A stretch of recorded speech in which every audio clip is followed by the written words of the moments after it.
This is Good Friday, and what I'd like to do today is just to read the story of the crucifixion from the book of Luke, and I will do that without a commentary or anything like that. I'll just read it for you to listen to today.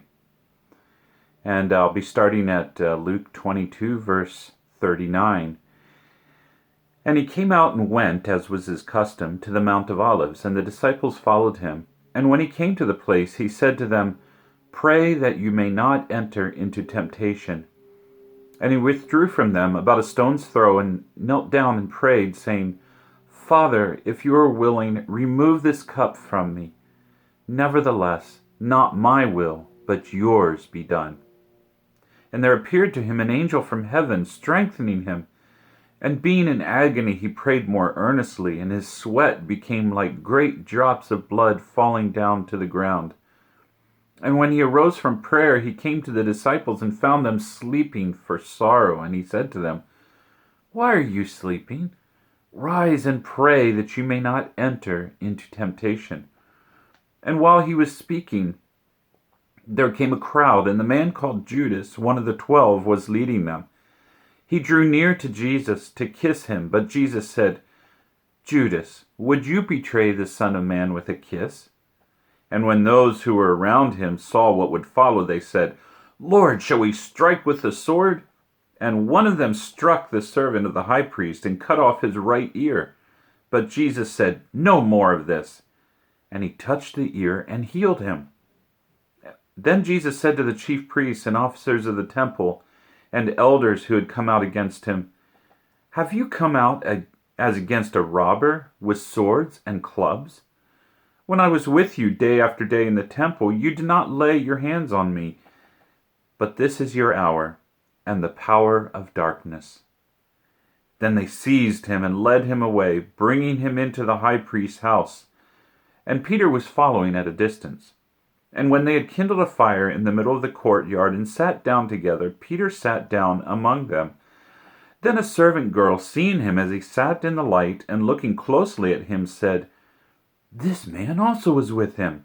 But he denied it, saying, "Woman, I do not know him." A little while later, someone else saw him and said, "You are also one of them." But Peter said, "Man, I am not." And after an interval of about half an hour, still another insisted, saying, "Certainly this man also is with him, for he too is a Galilean."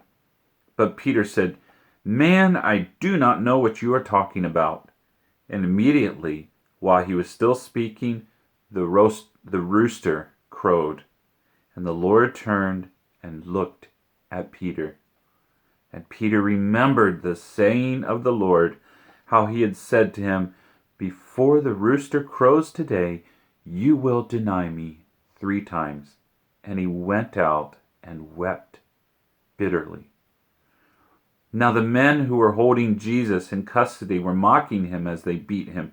They also blindfolded him and kept asking him, "Prophesy, who is it that struck you?" And they said many other things against him, blaspheming him. When day came, the assembly of the elders of the people gathered together, both chief priests and scribes, and they led him away to their council. And they said, "If you are the Christ, tell us." But he said to them, "If I tell you, you will not believe. And if I ask you, you will not answer. But from now on the Son of Man shall be seated at the right hand of the power of God." So they all said, "Are you the Son of God then?" And he said to them, "You say that I am." And they said, "What further testimony do we need? We have heard it ourselves from his own lips." Then the whole company of them arose and brought him before Pilate, and they began to accuse him, saying, "We found this man misleading our nation, forbidding us to give tribute to Caesar, and saying that he himself is Christ, a king." And Pilate asked him, "Are you the king of the Jews?" And he answered him, "You have said so." Then Pilate said to the chief priests and the crowds, "I find no guilt in this man." But they were urgent, saying, "He stirs up the people, teaching throughout all Judea, from Galilee even to this place." And when Pilate heard this, he asked whether this man was a Galilean. And when he learned that he belonged to Herod's jurisdiction, he sent him over to Herod, who was himself in Jerusalem at that time. When Herod saw Jesus, he was very glad, for he had long desired to see him because he had heard about him, and he was hoping to see some sign done by him. So he questioned him at some length, but he made no answer. The chief priests and the scribes stood by, vehemently accusing him. And Herod, with his soldiers, treated him with contempt and mocked him. Then, arraying him in splendid clothing, he sent him back to Pilate. And Herod and Pilate became friends with each other that very day, for before this day they had been at enmity with each other. Pilate then called together the chief priests and the rulers and the people and said to them, "You brought me this man as one who was misleading the people, and after examining him before you, behold, I did not find this man guilty of any of your charges against him. Neither did Herod, for he sent him back to us. Look, nothing deserving death has been done by him. I will therefore punish him and release him." But they all cried out together, "Away with this man, and release to us Barabbas," a man who had been thrown into prison for an insurrection started in the city and for murder. Pilate addressed them once more, desiring to release Jesus, but they kept shouting, "Crucify! Crucify him!" A third time he said to them, "Why? What evil has he done? I have found in him no guilt deserving death. I will therefore punish and release him." But they were urgent, demanding with loud cries that he should be crucified, and their voices prevailed. So Pilate decided that their demands should be granted. He released the man who had been thrown into prison for insurrection and murder, for whom they asked, but he delivered Jesus over to their will.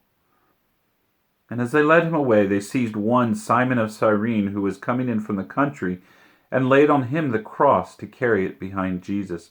And there followed him a great multitude of the people and of women who were mourning and lamenting for him. But turning to them, Jesus said, "Daughters of Jerusalem, do not weep for me, but weep for yourselves and for your children. For behold, the days are coming when they will say, 'Blessed are the barren and the wombs that never bore, and the breasts that never nursed.' And they will begin to say to the mountains, 'Fall on us,' and to the hills, 'Cover us.' For if they do these things when the wood is green, what will happen when it is dry?" 2 others who were criminals were led away to be put to death with him. And when they came to the place that is called the Skull, there they crucified him, one and the criminals, one on his right and one on his left. And Jesus said, "Father, forgive them, for they do not know what they do." Then they cast lots to divide his garments. And the people stood by watching, but the ruler scoffed at him, saying, "He saved others. Let him save himself, if he is the Christ of God, his chosen one." The soldiers also mocked him, coming up and offering him sour wine and saying, "If you are the king of the Jews, save yourself." And there was also an inscription over him, "This is the King of the Jews." One of the criminals who were hanged railed at him, saying, "Are you not the Christ? Save yourself and us." But the other rebuked him, saying, "Do you not fear God, since you are under the same sentence of condemnation? And we indeed justly, for we are receiving the due reward of our deeds, but this man has done nothing wrong." Then he said to Jesus, "Jesus, remember me when you come into your kingdom." And he said to him, "Truly I say to you, today you will be with me in paradise."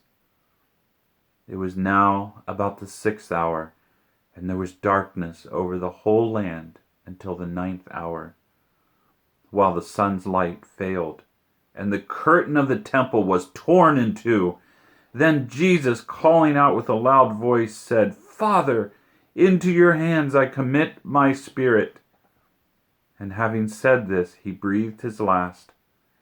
Now when the centurion saw what had taken place, he praised God, saying, "Certainly This man was innocent. And all the crowds that had assembled for this spectacle, when they saw what had taken place, returned home beating their breasts. And all his acquaintances and the women who had followed him from Galilee stood at a distance, watching these things.